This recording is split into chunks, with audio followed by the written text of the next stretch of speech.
Good morning, children. Today, we are discussing the second chapter in our biology part, that is microorganisms, friend and foe. So, we have studied about organisms, living organisms, and we learned that living organisms are of basically two kinds. They are plants and animals. So apart from these two, plants and animals, there are other kind of organisms which we cannot see with our naked eye because they are of very small size. We call such small organisms as microorganisms. Micro in the sense very small. So where do we find these structures? We see the microorganism sometimes in our house itself, in your kitchen itself. If you see a spoiled bread, if any bread piece is moistened and it is kept aside for a few days, you can find some grayish patches on the bread slice. The grayish patch, it consists of so many small dot-like structures, powder-like structures, filament-like structures. Of course, you may not be able to see the filament-like structure with your naked eye. But you can take help of a magnifying glass. If you have a magnifying glass, you can see that the small structures that are grown on the bread slice. So you will identify some organisms which are very small in size. So we call such microorganisms as microorganisms, and the lesson is about friend and foe. Is these organisms helpful or harmful to us? Either ways, microorganisms are helpful to us in some way, and sometimes they may cause dangerous, dreadful diseases and many other problems even. So these things we are going to discuss in this chapter, microorganisms. Now let us look at the different categories of microorganisms. Viruses, bacteria, fungi, protozoa. So in this, certain microorganisms can be seen with the help of a magnifying glass. That means a hand lens. You can use a hand lens to see. Which one you can see here? Fungi. Certain kind of fungi can be seen with the help of a magnifying glass or a hand lens or with a simple microscope. But certain microorganisms can be seen only with the help of a compound microscope. You need compound microscope to see bacteria and protozoa. You cannot see them with the help of a hand lens, just like fungi. But there are certain organisms which are still microscopic, which you cannot see with the help of a compound microscope. Those are the viruses. Viruses are very, very small, which you cannot see with the help of even with a compound microscope. Then what do you need? You need a special microscope called electron microscope to see the virus. Now let us discuss some important points about these four categories of microorganisms. If you see the viruses, as I told you, they are very, very small, very microscopic. We need electron microscope to see them. And viruses, they cause many diseases, like they cause chicken pox and common flu, viral fevers, and all these kind of viral infections. Polio is caused by a virus. So many of the diseases caused by these viruses cannot be cured. Prevention is the only way to control the viral diseases, like chicken pox, flu, and polio. These are all caused by viruses. So viruses, when they are outside, in the outside environment, just they are like a dust particle. They cannot carry out any metabolism. They cannot carry out any activity. They are not considered as living. But when these microorganisms enter into a cell, living cell, then they become active. Then they use the apparatus of the host cell and they produce large number and they cause diseases. So that is about viruses. Now let us go to the bacteria. Even bacteria also cause diseases like tuberculosis, typhoid. So these kind of diseases are caused by the bacteria. TB, tuberculosis, and typhoid, and bacteria, they spread through water or by air or by different insects, and they cause diseases. So bacteria are comparatively bigger compared to viruses. And the next one is fungi. So in this fungi, yeast is the unicellular fungus, and molds. Molds are found on that rotten food.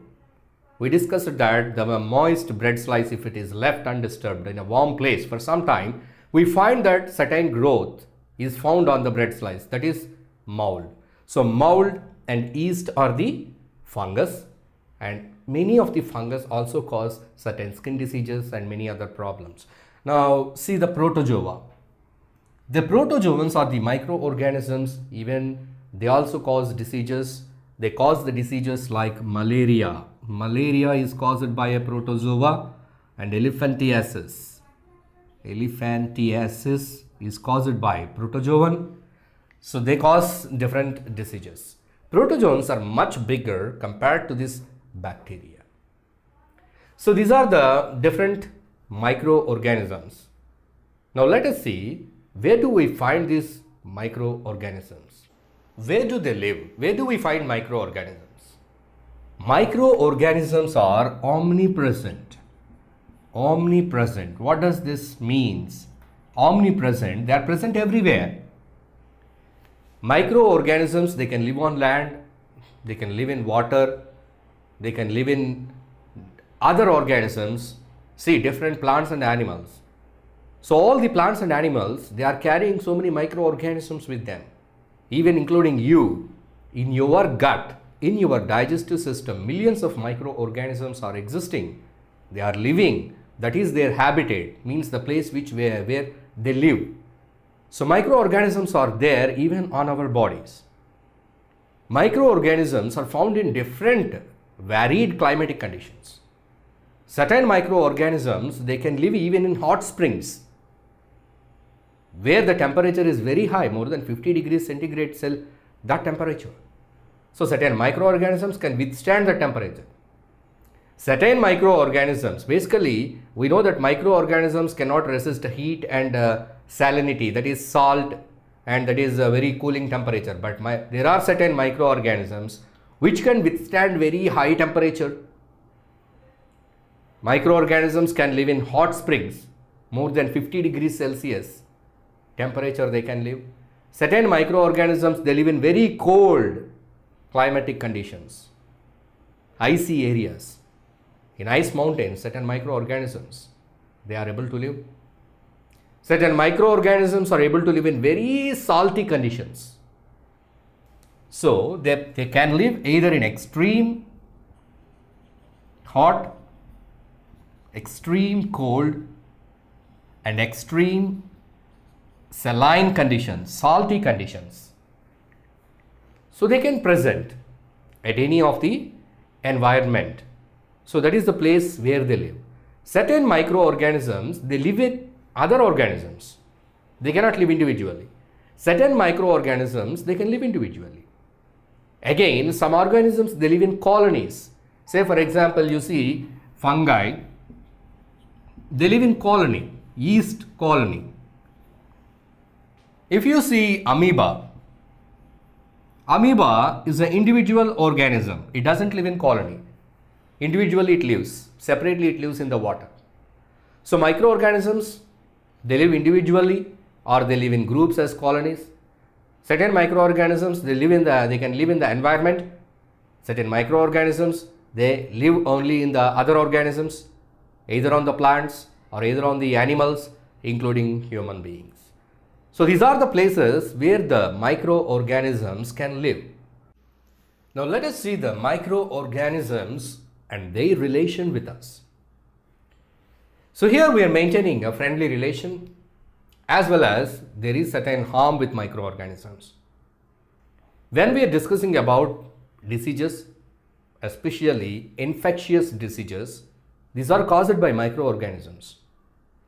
Diseases like typhoid, cholera, tuberculosis, malaria, polio, chickenpox, HIV, AIDS. So these kind of diseases are caused by microorganisms. And some of these diseases do not have cure and leads to death. On the other side, there are certain organisms which help us a lot. They take part in our development. They take part in our progress. They serve so many things for our daily needs or daily requirements. Even starting from our kitchen, in the processing of our food, these microorganisms help us a lot. You know, we use curd in our daily food. Especially the curds are used in different kind of dishes, and curd alone is taken as a buttermilk, and curd is taken with rice, which contain lot of vitamins and rich source of vitamins and very good product, very good food item, which will detoxify different kind of toxins in our body. So such kind of material, the curd, is prepared in our houses with the help of microorganisms. So you might be knowing the procedure how curd is made at home. So that is done by warm milk plus a little sample of curd which contain bacteria. So the sample of curd already contains bacteria. So we are adding bacteria to the warm milk, and it is covered and kept aside for some time, some 4 hours or 5 hours. So the milk turns to curd. So this is how the microorganisms help in preparing the curd. So they are making the milk into curd. And even in our house, different kind of tiffins are made. Breakfast, idli, dosa. So while making this idli and dosa, the batter is prepared. So in the batter, naturally certain yeast will grow. So this yeast makes the batter little sour, which gives the sour and sweet taste to the batter. And it also makes the batter fluffy. So you can find small bubbles coming out of the batter, air bubbles. So these air pockets or air bubbles are created by this yeast. Yeast is also used in making bread, in making cakes. So the bread, if you see the bread, it appears like a sponge with pockets. So how these pockets are formed? These pockets are formed by the carbon dioxide gas released by the yeast, which is mixed in the batter of the bread. While preparing the bread, they mix the batter and they add some yeast to that. So this yeast, it makes the batter fluffy, spongy. So you get the spongy texture, so soft to eat. So that is brought up by the yeast. So this way, right from the kitchen, beginning with the kitchen, they help us in so many ways. Microorganisms, they decompose the dead and decaying organic matter. The dead bodies of plants and animals, if there are no microorganisms, the whole planet would be filled with all dead bodies. But there are no dead bodies. What happens to the dead bodies? If any animal is died, it is buried in the soil. But after a few days, what happens to the body? The body mixes up with the soil. Who does that job? Microorganisms. So microorganisms, they decay the dead bodies and they help in mixing the dead body with the soil.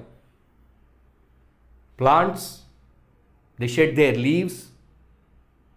Wood, it gets rotten and mixed up with soil. It's all the decomposition process is done by the microorganisms. So the microorganisms, they help in cleaning the environment. They help in removing all the dead and debris and mixing it up with the soil. At the same time, in this process, they are improving the fertility of this soil. Fertility of this soil is improved by microorganisms.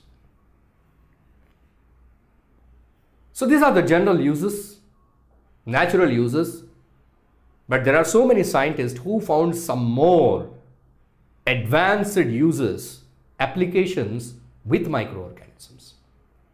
So the study of microorganisms is called microbiology. People who study microbiology are called as microbiologists. So in 1900, so many microbiologists, they started using the microorganisms for commercial production of different things. What is commercial production? You are making curd in your house for your purpose. That is domestic use. But if you wanted to use microorganisms to prepare something and sell it to the whole world, it is on the commercial scale. Now let us see the commercial use of microorganisms. So now let us see the commercial use of microorganisms.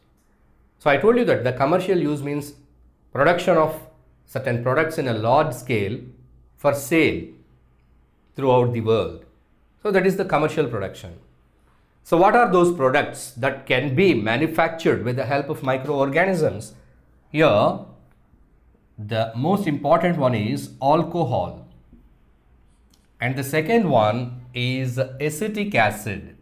Acetic acid, in general terms, it is called as vinegar. Vinegar and wine. So these are produced with the help of the microorganisms. So alcohol is used in different purposes. Alcohol is used in the chemistry laboratories for different experiments. Alcohol is used in industries. It is used as a solvent of many chemicals. Certain chemicals do not dissolve in water, they dissolve in alcohol. So in many industries, they need alcohol as a solvent. And even in the manufacture of medicines, alcohol is required. So alcohol can be chemically prepared, which is very costly. But if alcohol is prepared with the help of microorganisms, it is economical. That means in low cost, we can produce alcohol. So that is one of the commercial use of microorganism is production of alcohol. The alcohol is also used to make alcoholic beverages. Alcoholic beverages like whiskey, brandy, these kind of beverages which are consumed by the people, which have got good commercial value. So the next one is acetic acid or vinegar. You all know vinegar. This is used in your kitchens. You can ask your mother to show vinegar. They use this vinegar while cooking certain Chinese cuisine, Chinese items like noodles or fried rice. They use vinegar, which is sour in taste. So that is also prepared with the help of microorganisms. And wine. Wine is also a beverage. So this is also prepared using microorganisms. Which microorganism is specially used to produce alcohol or vinegar? That is yeast. Yeast is a kind of fungus. The yeast is used to produce alcohol. Okay, what is the raw material there? Yeast is used there. On what it is used? Yeast is used in natural sugars. Certain natural sugars will be taken. Natural sugars. So when the yeast is added to the natural sugars, what are the natural sugars? Like barley, wheat, these kind of grains and crushed fruits, fruit juices. So these contain the natural sugars. Certain cereals like barley and wheat, maize, they contain the natural sugars. So these grains are soaked and in that yeast is added. So the yeast, it acts on the simple sugars of these products and it converts the simple sugars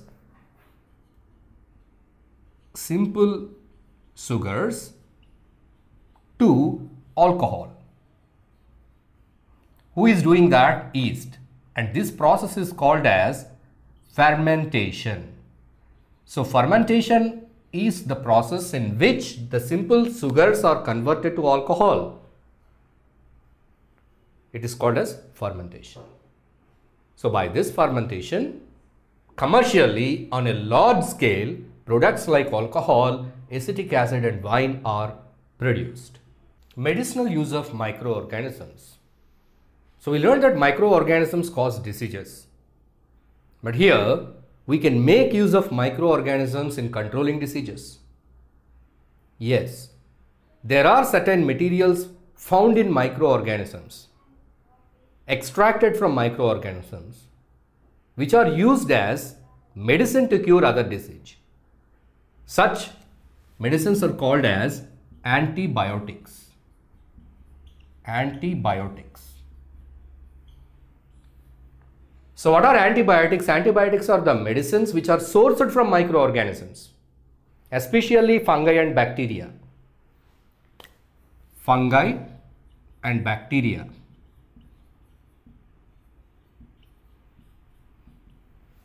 Alexander Fleming, he found a fungus, Penicillium notatum, which is killing the bacteria, disease causing bacteria. And from that, with the help of his friend, he extracted penicillin.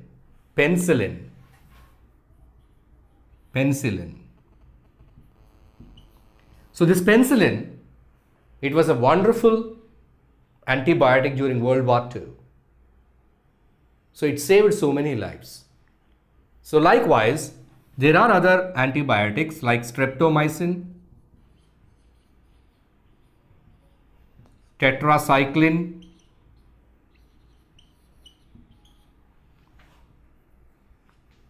erythromycin,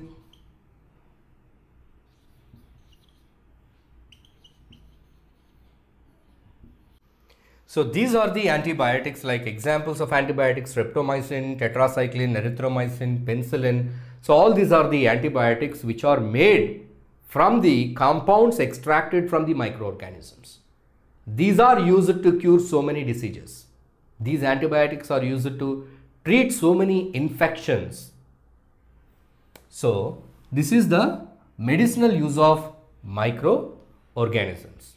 Certain antibiotics not only used for humans and not only to protect human health, even for animals. Even you see in the commercial use of antibiotics, certain animals are grown in large scale, animal husbandry, livestock, poultry. So cattle, when the cattle are reared, the antibiotics are given to the cattle. So by that they will be free from the diseases and they give good production, good milk and good meat. At the same time, poultry. So the poultry birds are fed with the antibiotics. The antibiotics they mix in the feed. So by that, if there are any diseases, those diseases will be cured and the animal will be healthy. In such a way, commercially we are using these antibiotics which are produced with the help of microorganisms. So this is one of the medicinal use. Now we are going to talk about the another side, another way of using microorganisms to control the disease, that is vaccines. Now let us see the other use of microorganisms, other medicinal use, that is vaccines. One is antibiotics. We discussed that antibiotics are directly used as a medicine to cure the disease. But certain diseases caused by virus cannot be cured by medicine. In such cases, there is an alternate method which was found by Edward Jenner, the process of vaccination. So in this method, these vaccines help to prevent so many diseases. They help in prevention, not the cure. That means not after happening the disease. Before happening the disease, it gives us some protection. The vaccines, they see that we are not infected by diseases. So that is the prevention. So as a preventive measure, children are given vaccines. You see the newborn babies, from the day 1 of their birth, vaccines are given. On the day 1 there is some vaccine, on 7th day there is some vaccine, on 15th day there is some vaccine, after 1 month there is some vaccine, after 3 months there is some vaccine, for 6 months, for 12 months, for 2 years, for 5 years. There are vaccines given for different diseases like smallpox, chickenpox, measles, hepatitis, tuberculosis, cholera. For all these kind of diseases, vaccines are available today. If these vaccines are given to the children, in future, they do not get these diseases. Even though the microorganisms enter their body, their bodies will have resistance to the diseases and they are not infected. So how these vaccines work? To understand how these vaccines work, let us see the natural mechanism of our body.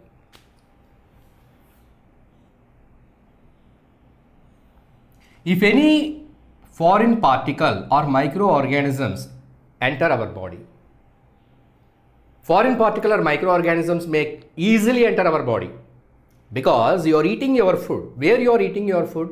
In open air, you are sitting and eating your food. While eating your food, the air may carry so many microorganisms into your plate. So you are eating microorganisms. You are breathing the air. The air may contain so many microorganisms. Can you assure that your air doesn't contain any microorganisms? No. There is a chance of microorganisms present in the air around us. So we are inhaling microorganisms. We are eating microorganisms. We are drinking water. Of course, you may be drinking purified drinking water. But even then, sometimes it happens to drink water from outside or some other house, relative's house, unpurified water. So through the water, the microorganisms may enter. So there are so many ways by which microorganisms enter our body. But always we are not getting diseases. Why? Because our body has got natural defense mechanism by which we are protected always, but sometimes it fails, then we get the disease. So in our body, there is a mechanism which produce some special fighters called as antibodies. Anything that comes from outside, any microorganism or dust particle or virus or whatsoever, anything that comes from outside to our body is called as antigen. When antigen enters our body, antibodies are produced naturally. These antibodies, they bind with antigens and they stop their action. So antigens become inactive, they cannot cause diseases. This is the way how our body is protected by the natural immune system, which we are having in our bodies. So where is the fault? If our body is well equipped with a defense mechanism to fight against the antigens, then why do we fall ill? How do we get diseases? So we have seen how our body fight against the antigens or microorganisms or the foreign particles.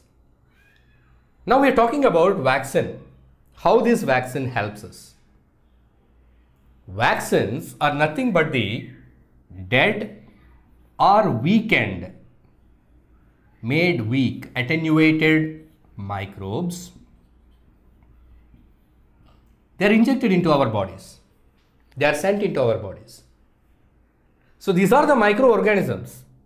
Our body will produce antibodies. But how are these microorganisms? They are dead and they are very weak. So they cannot cause disease as they are very weak. But our body starts produce antibodies to that microorganism. This means the vaccine will make our body learn what kind of antibodies are to be produced if the microorganism naturally or really enters our body. So this is an artificial practice application. Doctor is giving a vaccine. Doctor is giving the dead microorganisms. Our body, it anticipates it is a microorganism and produces antibodies. So whatever the antibodies that are produced, they will remain in our body for a very long period, sometimes throughout our life. So on the second instance, if really the microorganism enters our body already consists of antibodies which are produced by the vaccine. So these antibodies, they fight with the antigen and they stop the disease. So in that way, the disease is prevented. So in that way, the vaccines, they help to prevent many of the diseases which do not have cure. So for many diseases, there is no cure. Means certain diseases cannot be cured with antibiotics. But if vaccination is done, we can be protected from many diseases. So that is the reason why all the small children are vaccinated. The government, it conducts campaigns, pulse polio campaign. All the children below the age of 5 years, please bring your children for pulse polio drops, oral polio vaccine. That is, the polio drops are given through mouth.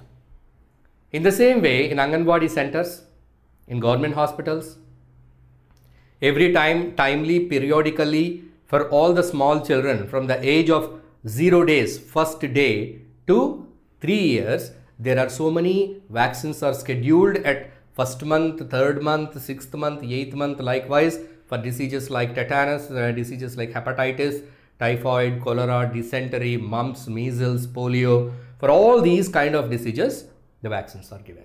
So because of this vaccination, many parts of the world is free from diseases like smallpox and chickenpox. And many parts of the world is free from polio. Earlier, there were so many people, they used to suffer from these diseases like polio and all. Polio is a viral disease which will affect the nerves. So what happens is that they get paralyzed, they're not able to walk. So such kind of things happen in case of diseases like polio, which do not have a permanent cure.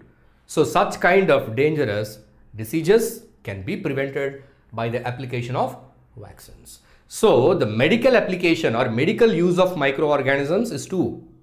One is vaccine, the other one is antibiotics. So now let us see other uses of microorganisms. Increasing soil fertility. Soil fertility is increased by certain microorganisms like blue-green algae.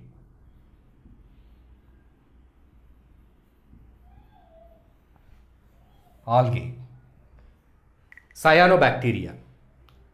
Nitrogen fixing bacteria. What does they do?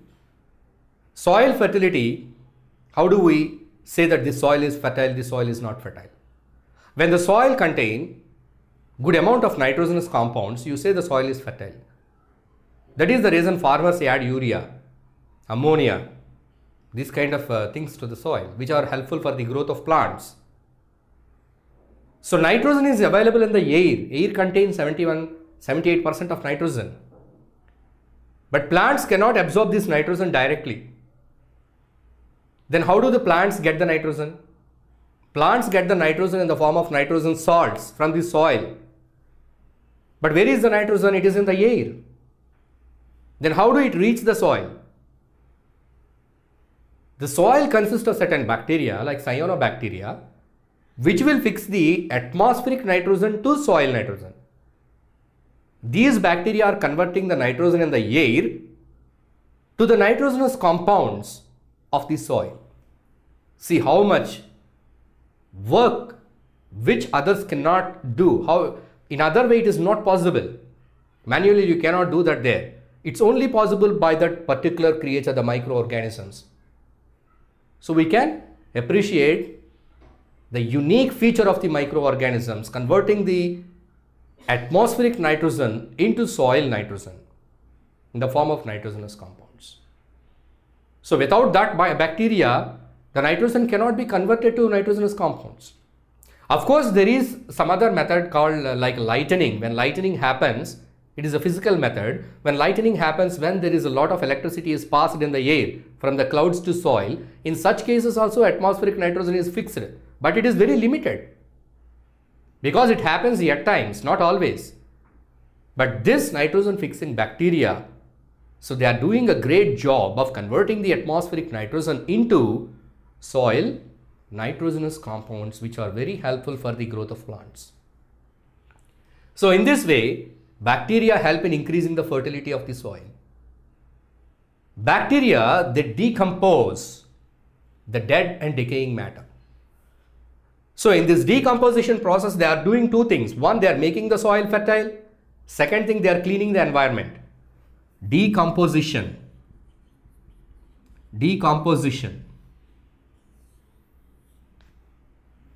What is this decomposition? In nature, there are so many things which are made up of materials. A material is made up of so many compounds. If all these compounds are broken into individual elements, if they are broken down, you call it as decomposition. This decomposition is done by bacteria and other microorganisms. So this decomposition, it helps in two ways. One, cleaning the environment, increasing the fertility of soil. There is an animal dead body. One animal died. So that animal is buried in the soil. If the dead animal, it is not decomposed, it is a waste, it is a heap of flesh staying on the ground. It is a disturbance. It causes diseases in the environment, in the locality, in the community. The dead body has to be decomposed. Otherwise, it causes problems. So the decomposition is done by the microorganisms. So when the dead body is decomposed, when the flesh, bones, skin of that animal is converted into some other elements like certain gases, and certain compounds, and these compounds, they mix up with the soil. Then the fertility of the soil increases. We are throwing a lot of waste every day. You see, a lot of waste is produced in your kitchen. When your mother cooks food, you see the peels of vegetables, peels of fruits, seeds of vegetables. So all this waste and leftover food, everything is a lot of waste. And you will get some other kind of waste in your house. Packing material. You will order something online. You will get a package. You will open the package and you take your item, and all the carton, the cardboard and the polythene cover, everything you throw in the dustbin. And you buy some cool drink or some other juice packets or whatsoever, you drink the juice packets and those packets, and you buy milk, and after taking the milk from the packet, you throw the covers, plastic covers, in the dustbin. So you're producing a lot of waste every day. But the waste is of two kinds. One is organic waste. This includes fruit and vegetable waste or food which can be decomposed or degradable. And there is some other kind of waste, non-biodegradable. Non-biodegradable. This is biodegradable. So all the biodegradable waste is decomposed by the microorganisms. The fruit peels, the banana peels, the vegetable peels, the leftover food, if everything is thrown outside, you will get smell, stinky smell, flies, so by the germs, so by the diseases. But what happens?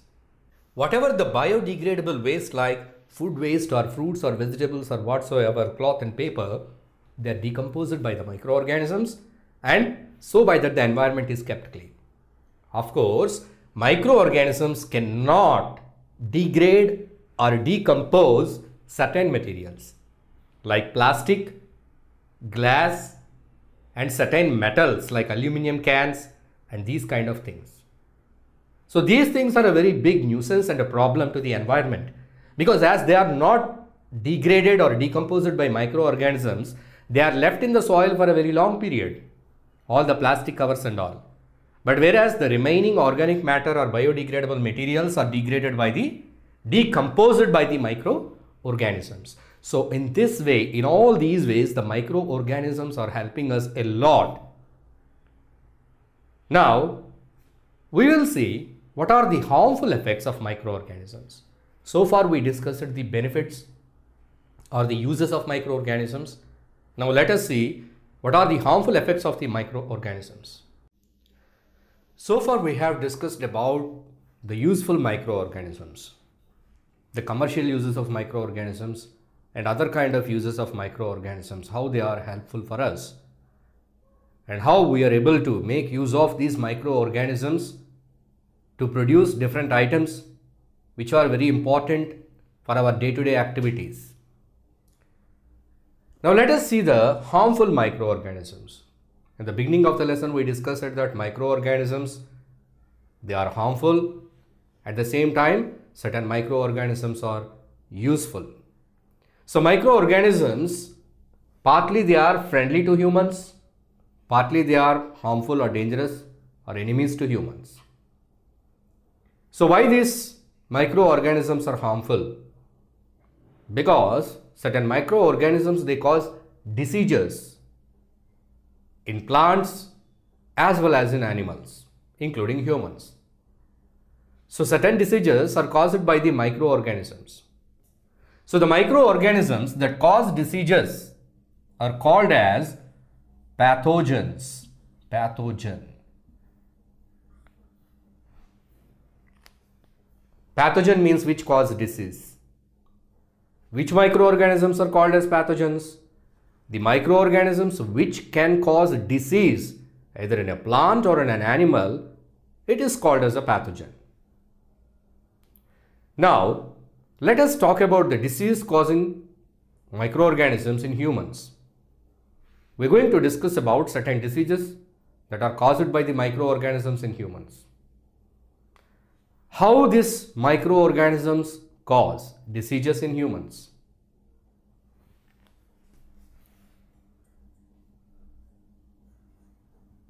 Diseases in humans.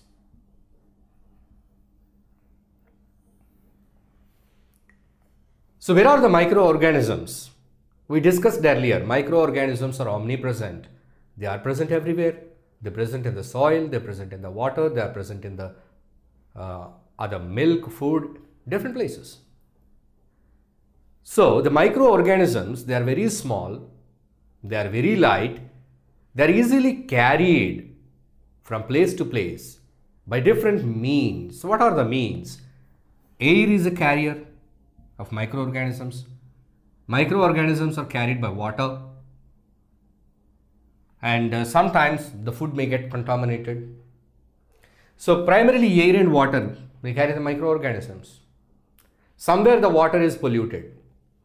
See, for example, there is a river. At one bank of the river, somebody polluted the river. So certain microorganisms entered into the river water. So the water, it flows to other bank where the people are taking the water for drinking, and these microorganisms enter our body.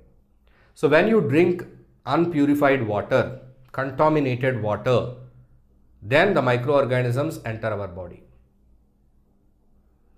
So the diseases which are spread like this are called as communicable diseases. Communicable diseases. The diseases that are spread by air, water, or direct contact.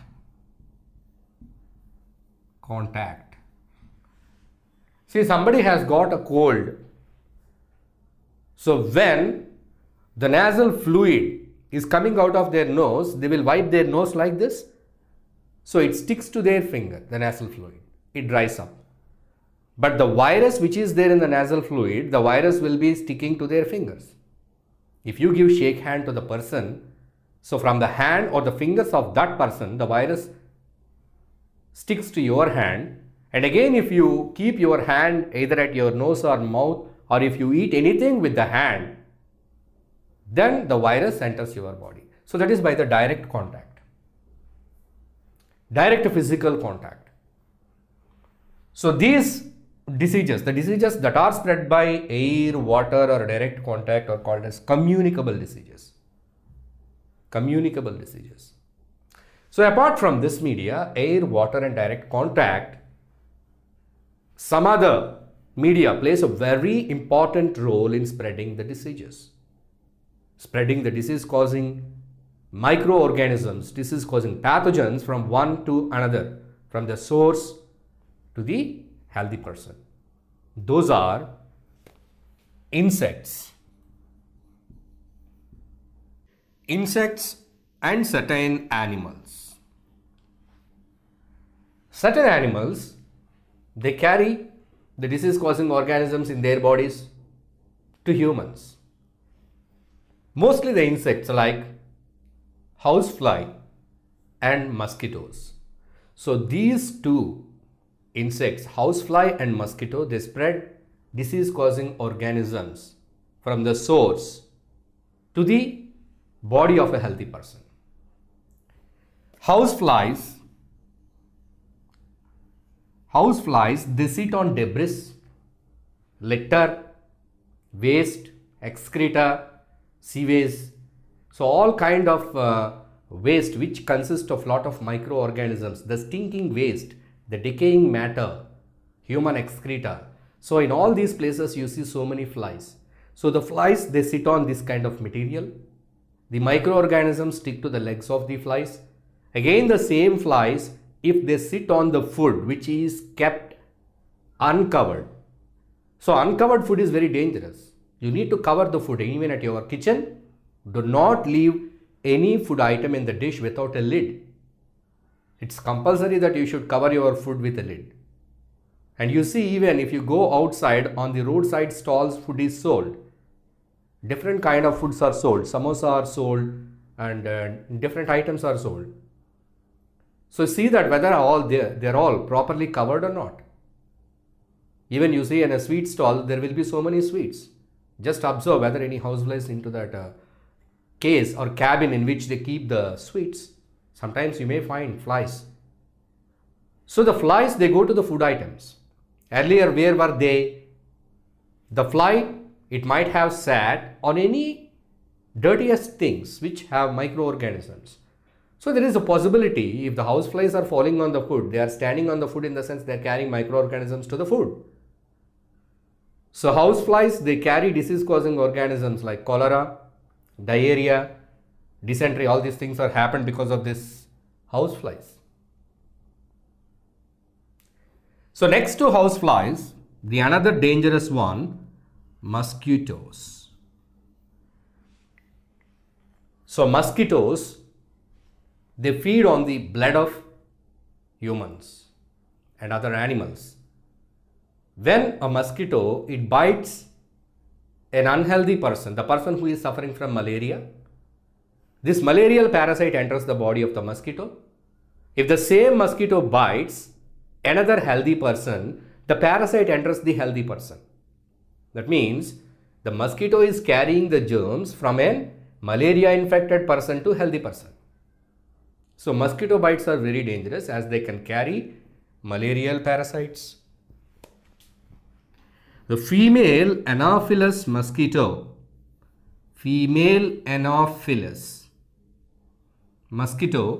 it carry the malarial parasite, malarial.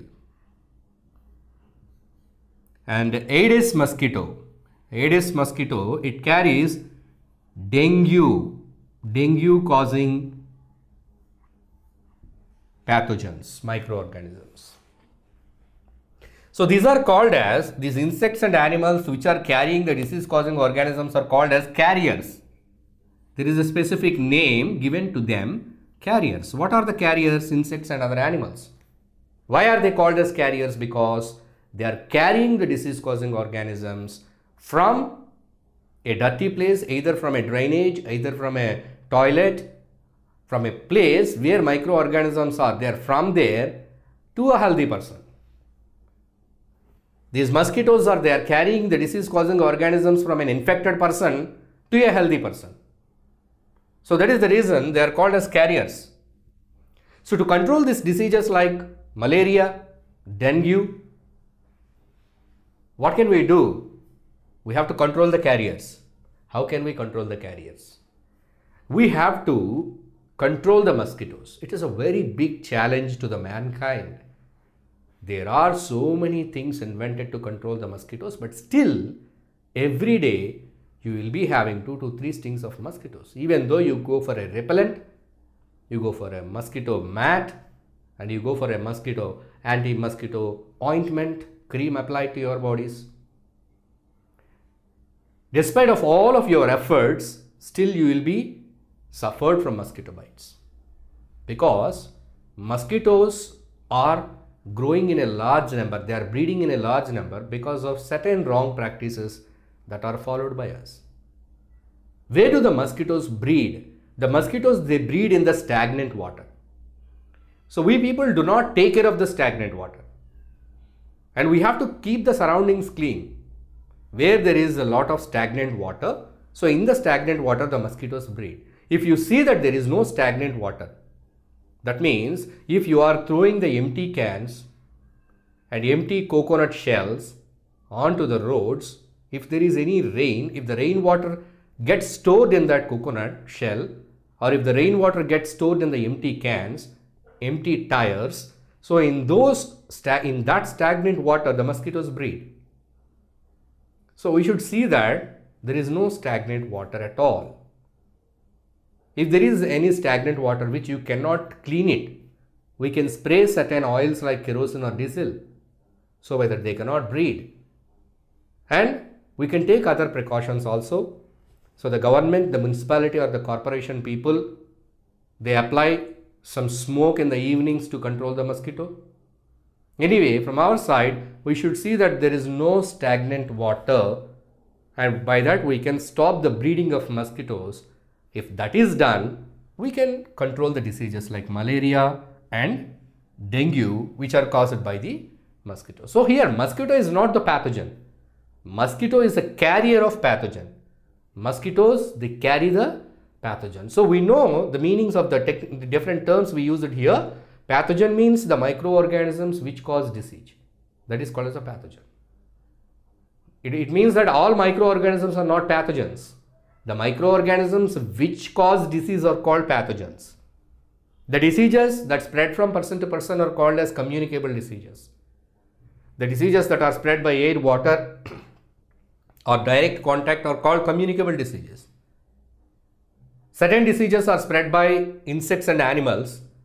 We call these insects and animals as carriers, as they carry the pathogens or microorganisms from one person, from infected person to healthy person.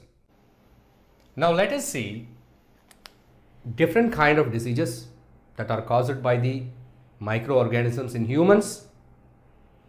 The disease and the disease causing pathogen and the mode of transmission and prevention or control or cure of the disease. Here we have TB. The full form of TB is tuberculosis. It's a kind of infection, especially happens to the lungs. Of course, it may get infected in other parts of the body also, but primarily it affects the lungs. People who get affected with tuberculosis get cough, severe cough, blood in the sputum. These are the symptoms of TB. So this TB, tuberculosis, is caused by bacteria. It is caused by bacteria and it spreads by physical contact.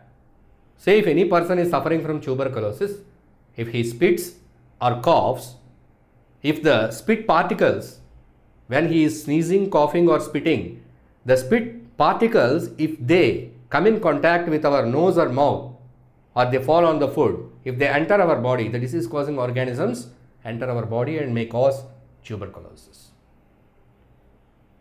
Here the mode of transmission is air, mostly by the air. The TB bacteria spreads by air. And next, measles, chickenpox and polio. These three are caused by viruses. Measles is caused by virus, chickenpox is caused by virus, polio is caused by virus. Now, let us see the prevention of TB. TB, how can we prevent? We can take personal care. When somebody is sneezing or coughing, you keep handkerchief across your nose and mouth. And person who is suffering with TB also, they should take care that they should not spread the disease. So they should have a handkerchief to cover their mouth or nose when they are sneezing or coughing. In that way, it can be prevented. And second thing, the person who is suffering from TB, he should be in isolation. That means his items should not be used by other persons. His towel and his other items, spoons and all what he uses. So the personal items, the brush and tongue cleaner and these kind of personal items should not be used by other people. Of course, for TB also there is a vaccine which can be given to small children in the early ages. So by that they will not get TB in future. So vaccine is available. Personal care,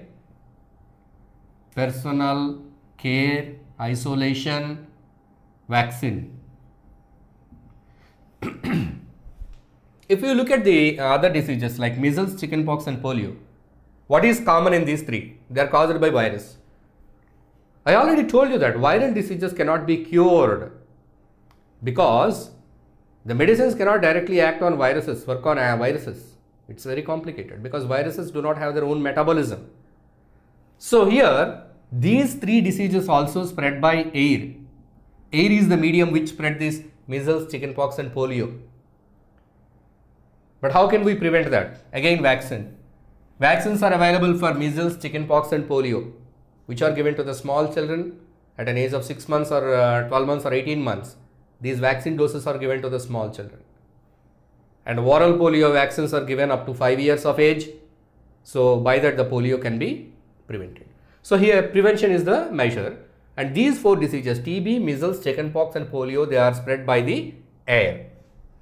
Now the other one, the next category, cholera, typhoid. This cholera and typhoid are caused by bacteria. Here mode of transmission is water by food, typhoid by water, contaminated water. Contaminated water, the water that contain the bacteria which cause typhoid or cholera. Cholera, it causes motions and vomitings. So when we consume contaminated food or water, it may lead to cholera. Generally, the disease like cholera, it spreads in certain situations like when there is a natural disaster like a tsunami or floods. So when there are floods, the water overflows. The drinking water get contaminated with the drainage water, polluted water, especially during rainy seasons, when the drainages are overflowing, especially during floods, when the river water or pond water, it gets exposed to sewage water, it gets contaminated. In those particular situations, we see that the water bodies get polluted, contaminated by microorganisms. In such cases, we see that cholera. So when these diseases are happening, sanitation is very important. Sanitation, proper sanitation. Drinking boiled water, properly cooked food. The food should be properly cooked at certain temperature to kill any microorganisms are there in the food. Cooked food, properly cooked food. Properly cooked food and purified drinking water. Purified drinking water or boiled drinking water. Okay, next come to the other category. So in this category, cholera and typhoid both are spread by water. Now let us see hepatitis B. This is caused by virus and it is also spread by water. Water is the mode of transmission. Hepatitis B. It affects the liver. So here also we should drink purified drinking water. See that the water is not contaminated. So it is advisable, these days it is advisable to drink only pure, safe drinking water. Purified drinking water. So in every houses, the care must be taken that the water is purified. Either the water is boiled or either the water is filtered through a personal filter, then only the water should be consumed. If not, the water may contain these microorganisms. The polluted water or contaminated water, apart from these microorganisms, it may contain so many minerals. It may contain so many unwanted substances. It may contain iron, rust, so many metals. So, the water, it plays a very important role in our metabolism, in maintaining proper health condition of our body. But that water, it should be pure and clean, free from all this kind of microorganisms and unwanted materials.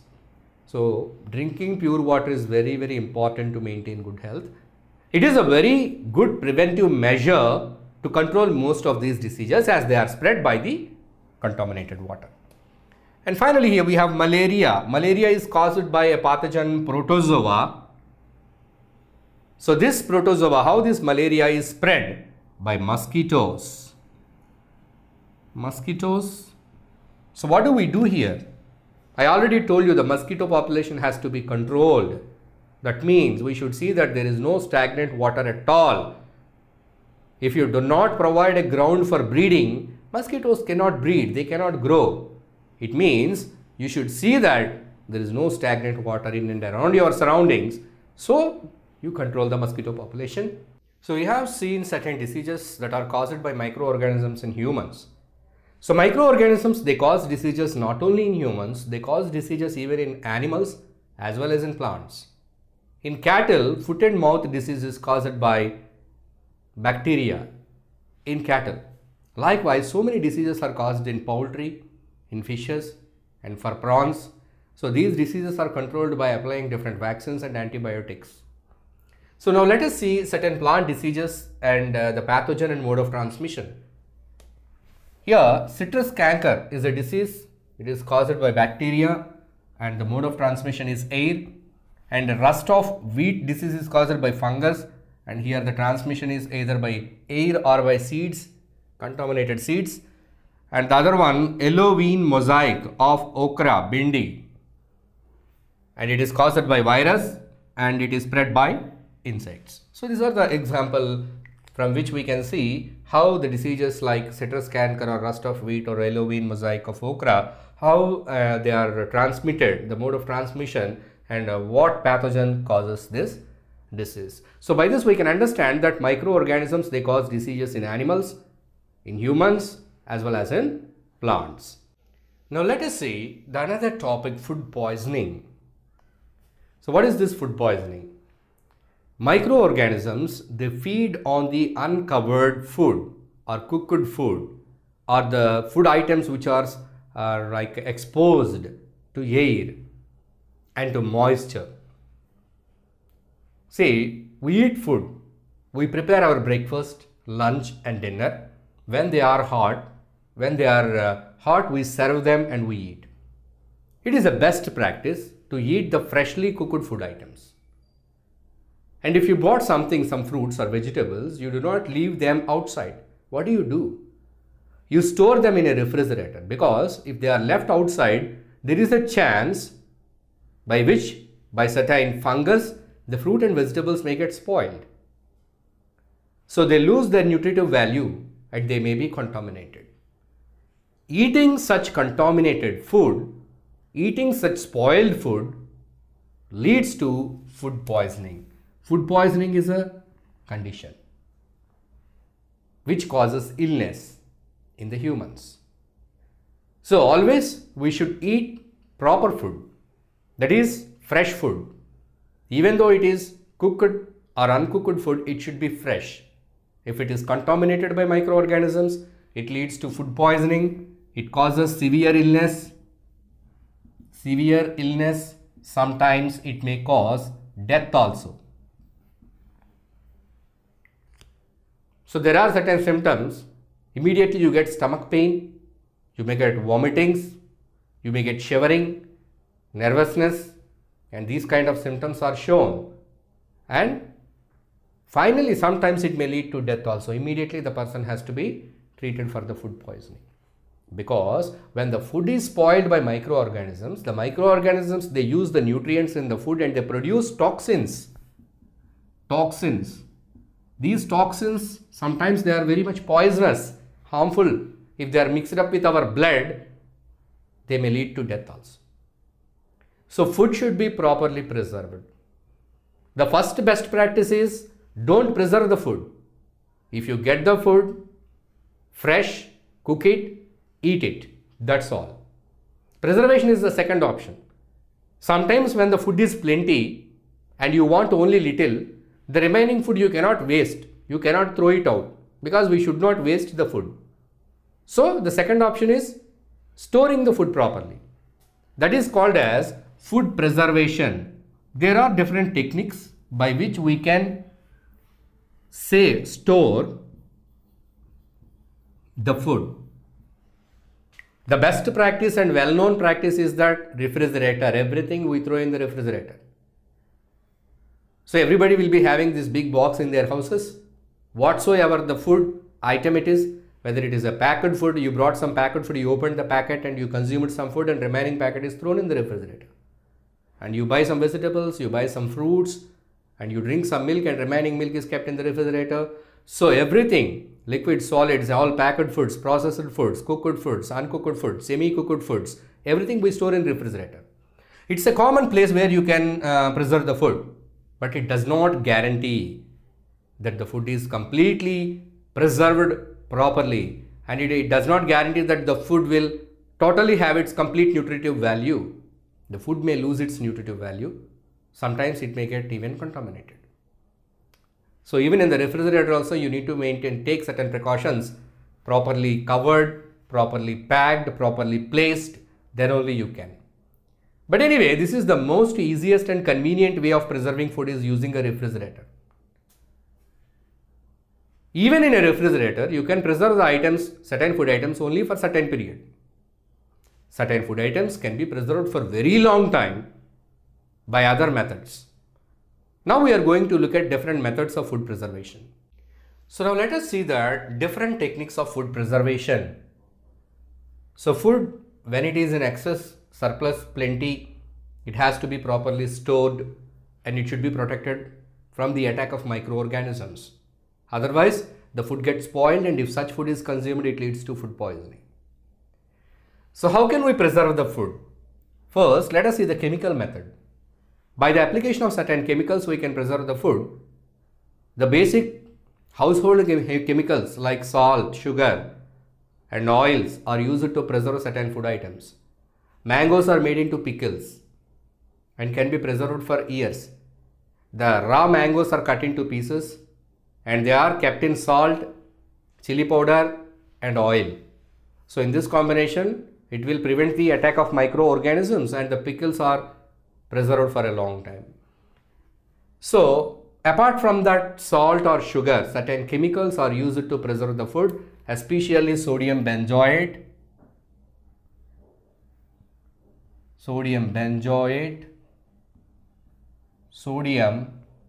bisulfite,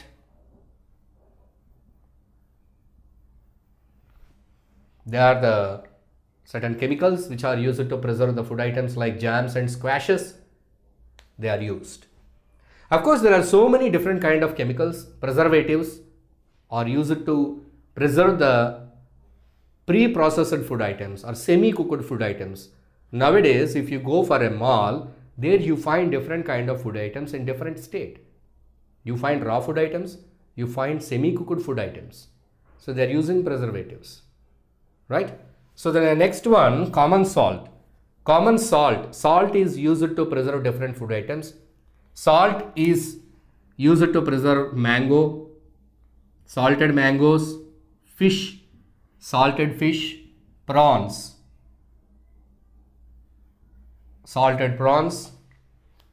So these are the different food items to which the salt is applied in large quantity. So when there is excess amount of salt on the body of these items, microorganisms cannot spoil the food. And next, sugar. Sugar syrup also prevent the growth of microorganisms. So thick sugar syrup, jams are made by using sugar syrup.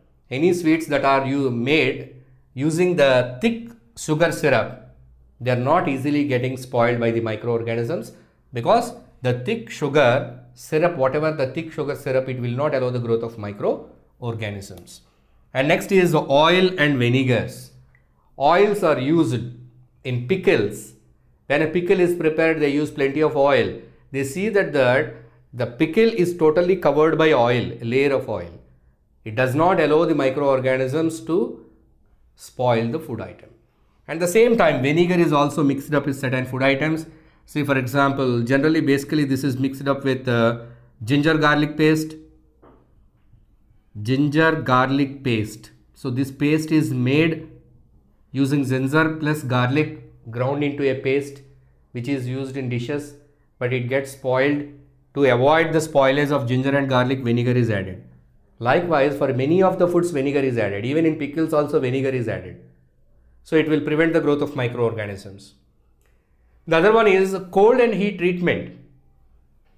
We discussed that if you keep the food in refrigerator, that is at low temperature, you can preserve it. In the same way, from the agricultural fields, if the farmers, they bring lot of products, fruits or vegetables, for example 10 tractors of tomatoes, so there is no market today. What do they do with the 10 tractors of tomatoes? They get easily spoiled in 1 or 2 days, but they can sell them only after some 4 days or 5 days. What do? They take all these vegetables or fruits to cold storage units. So cold storage unit is like a very big refrigerator. It is a very big room, godown, which is having low temperature. So there they keep all the product for 3 days, 4 days safely. Again, they take it back to the market when it is favorable. In such a way, cold storages are helpful. And certain food items like prawns and fish are exported to other countries. But prawns, they get spoiled very easily, very quickly. But how can they export it? It takes very long time to get shipped to other country. So all the prawns are packed in ice at very low temperatures. So in refrigerated containers, the containers which are having the low temperature, in that containers, these ice packed prawns are carried to different countries. So they can be preserved for days without spoilage. So that is cold treatment. Certain food items, they can be preserved by heat treatment. What is that? Milk. Milk is pasteurized to preserve for long time. Pasteurized.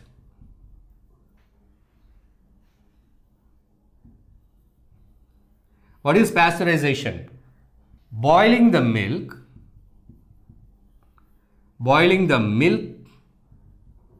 up to 70 degrees Celsius till 20 to 30 seconds. So boiling the milk at 70 degrees Celsius for 15 to 30 seconds. 15 to 30 seconds. Then we can preserve the milk for long time. So this is called as pasteurization. Why it is called as pasteurization? This method, it was found by Louis Pasteur. So in honor of him, his name is given to this method, pasteurization.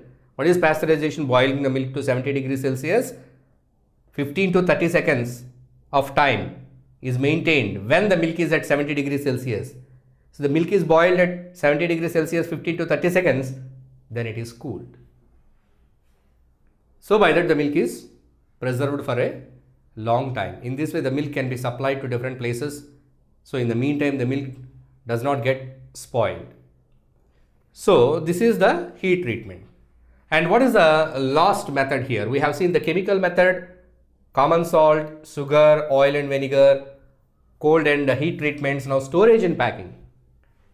So what is that storage and packing? Nowadays the packing technology has developed a lot. Advanced materials are brought into packing. So in this packing, the machinery also developed. Earlier, there was no such machinery to pack the food items. Nowadays, vacuum packing is available.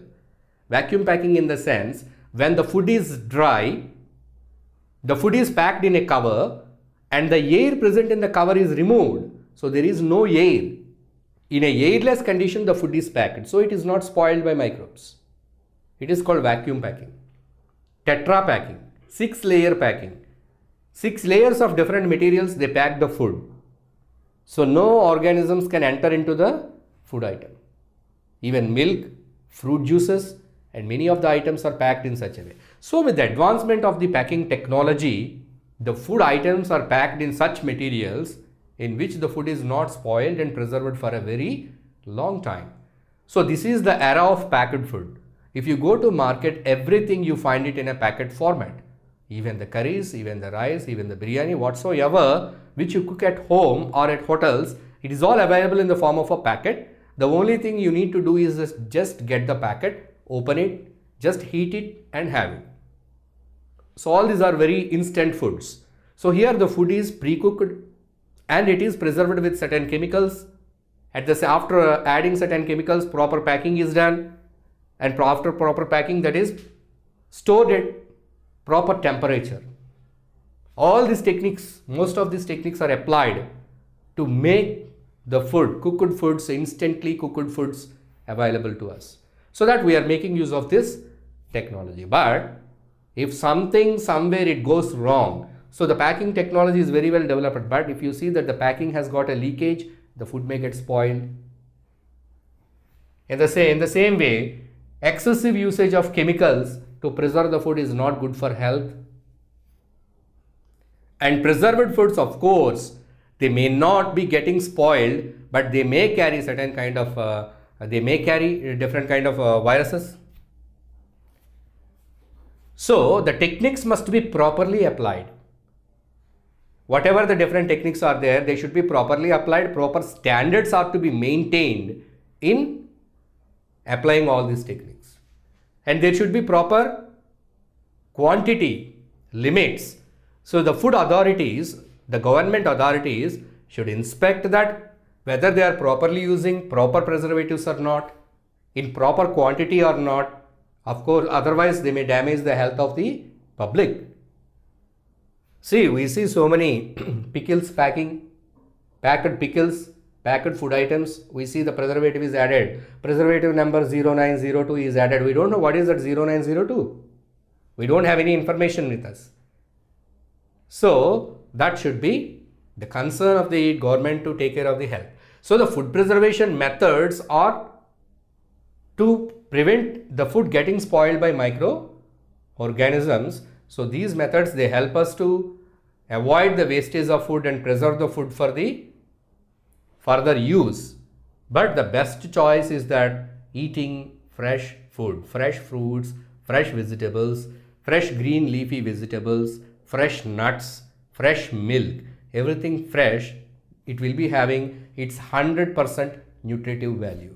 So if the preserved food may not guarantee you that 100% nutritive value, it may be losing certain amount of its nutritive value. Certain nutrients in the food may become inactive because of this preservation. But here our concept is that how to protect the food from microorganisms. So we are learning the different possibilities by which we can prevent the spoilage of food by microorganisms. Now let us see the nitrogen fixation, the role of microorganisms in nitrogen fixation, which is a very important thing for the plants, because plants, for their growth, they need proteins. To make up the proteins, the plant, they require nitrogenous substances. So these nitrogenous substances are present in the soil. As the plants are continuously growing up, crops are rotated, crops are growing, crop by crop, crop by crop, the nitrogenous compounds present in the soil are used up by the plants. How they are replenished, how they are recharged, how the nitrogenous compounds are being added to the soil again and again. So this is all happens in a cycle. Now let us understand this nitrogen fixation and the role of microorganisms. Certain leguminous plants, the plants, especially the pulses plants, green gram, Bengal gram, groundnut, these are all called as legume plants. So the legume plants, they have some nodules on their roots called as root nodules. Root nodules. So the root nodules, they consist of a bacteria called as rhizobium. Rhizobium. So what does this bacteria does? The soil, it contains certain bacteria. The root nodules of this leguminous plants consist of the rhizobium, which helps in fixing of atmospheric nitrogen. The air contains 78% of nitrogen, but this nitrogen cannot directly add up to the soil. It is done only in two ways. One is lightning. You know, lightning and thunders. So when there is a lightning, at that time certain atmospheric nitrogen is fixed to nitrogenous compounds into the soil. But it is a very rare situation. What is the other main thing? Nitrogen fixing bacteria, blue-green algae. It fixes the atmospheric nitrogen into nitrogenous compounds. These nitrogenous compounds are further converted into some other form by which they can mix up with the soil, the compounds of nitrogen. So nitrogen fixing bacteria or blue-green algae, they're called the blue-green algae are called as nitrogen fixing bacteria. They fix the atmospheric nitrogen to certain nitrogenous substances. So these substances are converted to compounds of nitrogen, that means which can be easily assimilated by the plants. So these nitrogenous compounds are taken up by the plants. Plants absorb these nitrogenous compounds. The plants, they grow up. The plants, they bear the fruits, grains and all which contain proteins. So the plants are eaten by animals and humans. We are eating the chana, which contain the proteins, which contain the nitrogen. So the animals are consuming, humans are consuming this nitrogen from plants. And the animals, after utilizing the energy from the food, they excrete the waste. And if animals are died, the dead bodies of the animals, the excreta and dead bodies of the animals, they contain the nitrogen. So the nitrogenous compounds present in the excreta and dead bodies of animals, it is decomposed again to nitrogenous gas by bacteria. Denitrifying bacteria. Denitrifying bacteria. Bacteria. Here it is nitrifying bacteria, nitrogen fixing bacteria, here denitrifying bacteria. So both the places, the bacteria plays, the microorganism plays an important role in fixing the nitrogen again from the soil taking the nitrogen to the atmosphere. So the denitrifying bacteria, it decomposes the nitrogenous compounds and nitrogen gas is again released to atmosphere. So the percentage of nitrogen in the atmosphere is constant, 78% always it is maintained. So the nitrogen, it is rotating from the atmosphere to the soil, soil to the atmosphere through this nitrogen cycle, in which plants, animals and microorganisms are part of this nitrogen cycle. You can see that the plants are a part of the nitrogen cycle here, animals are a part of the nitrogen cycle here, and microorganisms are the part of the nitrogen cycle. They are the ones which are running this cycle. The microorganisms here, they are fixing the nitrogen. The different microorganisms, bacteria, they are denitrifying. So we have different groups of microorganisms where certain microorganisms fix the nitrogen, certain microorganisms denitrify the nitrogenous compounds to release the nitrogen gas into atmosphere. So see that the wonderful mechanism by which the nitrogen is rotated, which is operated by the microorganisms. So by that we can appreciate how well these microorganisms are helping the nature to carry out various other processes, like for photosynthesis, for the growth of plants, for the growth of animals.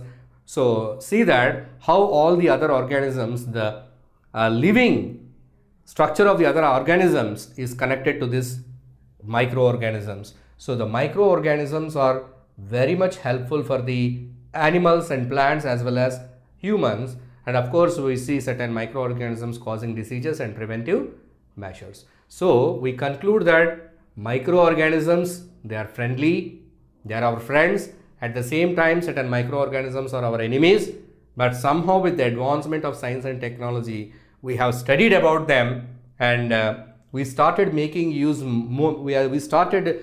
more and more beneficial things with the microorganisms, and at the same time we found preventive measures to control the diseases caused by microorganisms, and we have found antibiotics to cure the diseases.